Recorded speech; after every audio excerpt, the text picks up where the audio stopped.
Battleship Wisconsin may be a Hampton Roads tourist attraction, but to others it means much more. Operations manager Keith Nikita oversees day-to-day operations, but 23 years ago he called the Wisconsin home. That's when he served the Gulf War. 10 on your side's Amy Avery reports more stories that he tells about his time on the water. The more memories come to surface.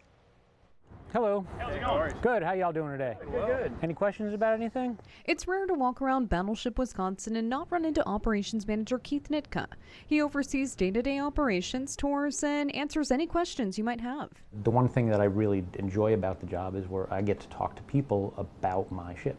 Battleship Wisconsin is the last battleship built by the United States Navy.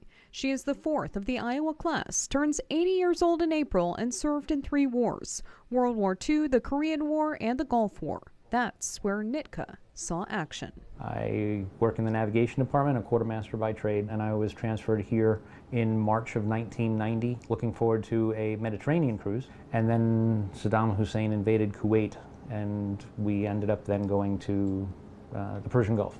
Nitka spent 8 months in the Persian Gulf and was there for Desert Shield and Desert Storm. I watched the 16-inch guns go off from the pilot house. I watched us fire Tomahawk missiles. But it's through his time here on the ship that his memories of the service come to light.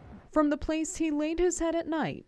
This is it. That's my rack. To the exact spot where he stood each day to help navigate the ship. I normally come to this spot here and I say, so this is where you see the quartermaster in his natural habitat, because this is where you'd find me. To even steering the ship in the Citadel. I'm the only kid on my block with a driver's license for a battleship.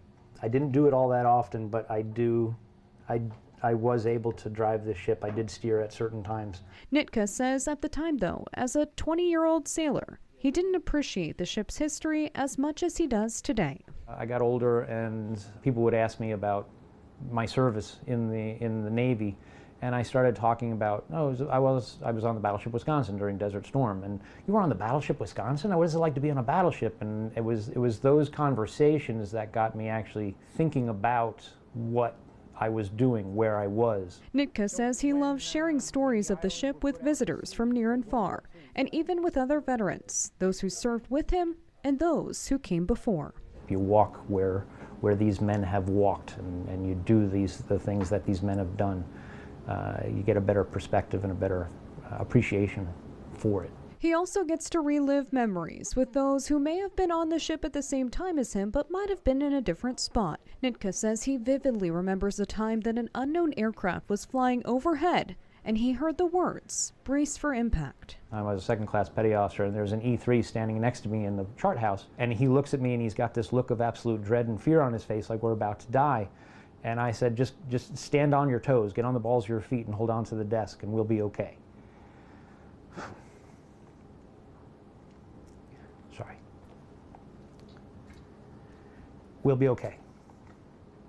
And then the jet passes and that's that. A perspective that Nitka says makes him a better tour guide and a better supervisor as he passes on his first-hand knowledge of his time on board. The Navy holds a special place in my heart, and Battleship Wisconsin is my home. It's literally my home. So working here is just a bonus, a treat.